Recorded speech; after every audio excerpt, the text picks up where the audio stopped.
Okay, hello everyone. This is a short introduction to linking and pivot points and how bones are working. This time I will use a couple boxes as examples for that.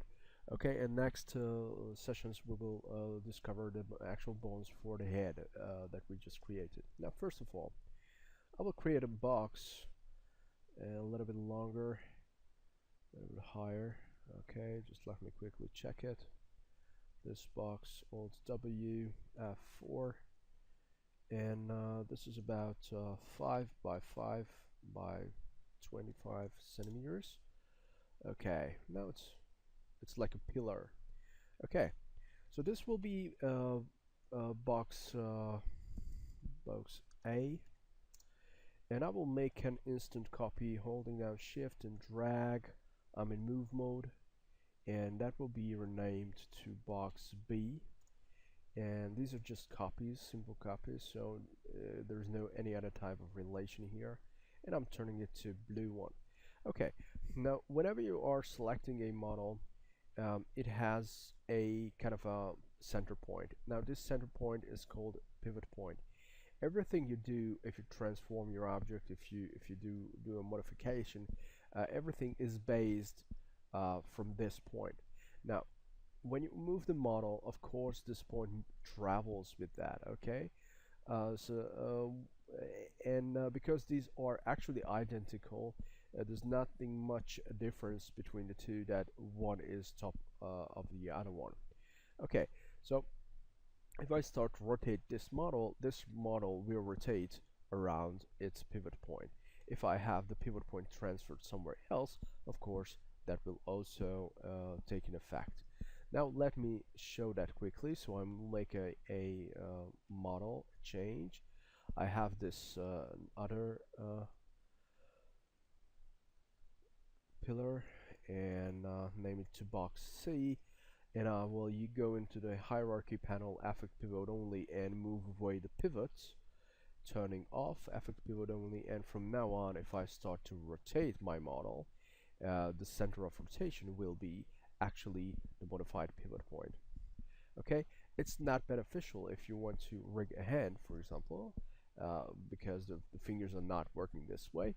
But anyway, I will delete it and go back to the original point and take a look at there. Now we have a basic but really strong connection that's called linking. And if we start linking these two, there's a chance we can move them and transform them together, and one will respect the other's move. This relation is a parent-child type of relation. So the child is always so we always grab the child and tie it to the parent.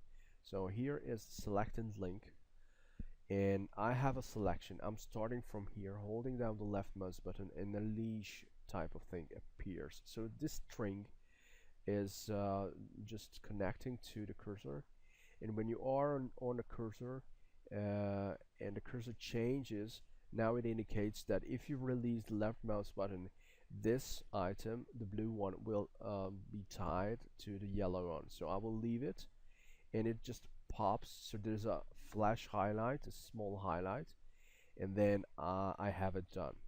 Okay, now as you see, I'm in shaded mode, so F3 is turned on.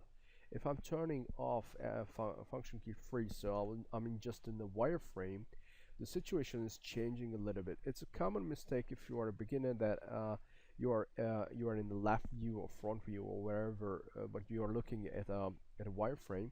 Then you have to hold it, and it is a little bit harder to catch on the model, because in this case the cursor only senses the wire outlines, okay, or inside, of course, insides, but you have to really hover over something that is detectable. So situation is the same, otherwise it's working really nice, but nicer if you are selecting the model and just turning on shaded mode, because then you can easily just drag and link something onto the surface. Now the other thing, if you have multiple objects, or objects that are overlapping, you have to be extra careful to not link anything that's not belonging to this whole situation. Okay, so now this model is linked. I can go back to move mode, and because we have a linked uh, hierarchy, we can walk up and down. Now I'm using the page down button, and page down is at when you hit this page down always select the child, but I have the child already selected, so if I'm hitting page up, it will select always the level up in hierarchy. Level up in hierarchy are always called parents. So the green one is the parent of the blue one now. So if I'm pressing now page down, it will select the child. Okay, it's a good a good trick to walk up on a hand or walk up on a limb or select a part of the spline or anything like that. Now because this one is the highest in the hierarchy, this one's called a root. Okay, so the root is always the leader. So when you are moving away the root, the child has to follow. Okay, if you are moving it, it will follow. If you are rotating it, it will follow as well. But when you are selecting the child, just let me show this quick example. So I have rotated the parent, and I'm pressing page down to select the child. When I'm start rotating the child, keep in mind that the child will rotate around its own pivot point. Okay, so the trick is everybody is working with their own pivots and locations. So when I'm pressing on page up, page down, I can always select the part I'm working with. Okay, now undo this a couple of times. Just let me quickly revert.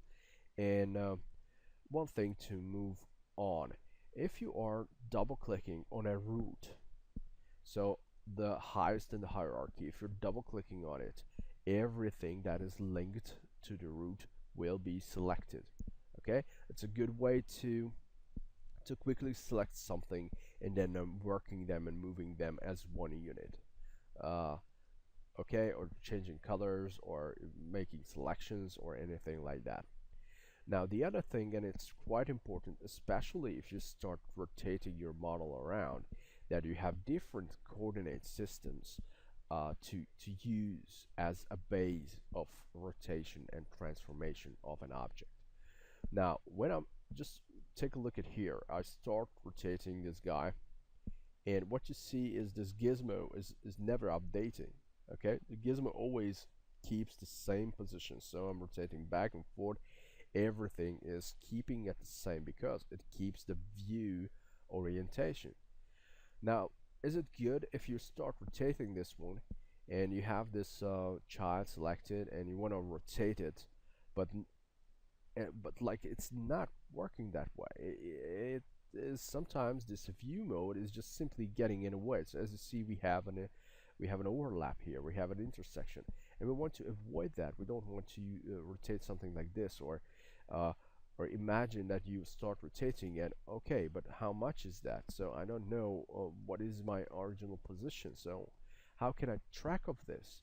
Now here comes in play if you are turning on local mode. Now local mode, from the viewpoint here, you can select local, or you can also use this alt right click and local. Okay, so local, now it is, as you see, this gizmo is updating.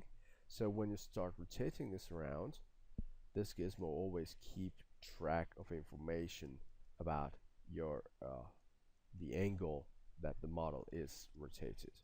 Okay, so it's easier to track and easier to rotate respectively, okay, because we are in local mode. Right, I'm going back alt and view easily. If I want to reset, now I have degrees, so I can use first ideally resetting this one and then selecting this one and resetting that. Okay, that's it. Now don't forget, we have the pivot points, and pivot points are active for all of these. Okay, they all keep their own pivot points, And when you are switching to local mode, that is just for that particular transformation tool. So if you are selecting rotation and alt right click and go to local mode, now you are local mode in for rotation. But if you're going back to move mode will switch back to view in this case, because I had never ever switched local mode, transformation to local, but I can do that. Now I have local transformation as well. So just let me quickly demonstrate. Local transformation is working the following.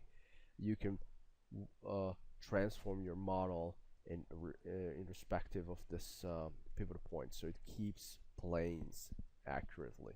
If you're working on a rooftop, for example, animating something on a slanted surface, this might be handy. Okay, I will just go back, alt right click and view, and selecting the first model, go to rotation mode and set it back to view and reset. Okay, so we're using links and bones actually structures with a built-in system.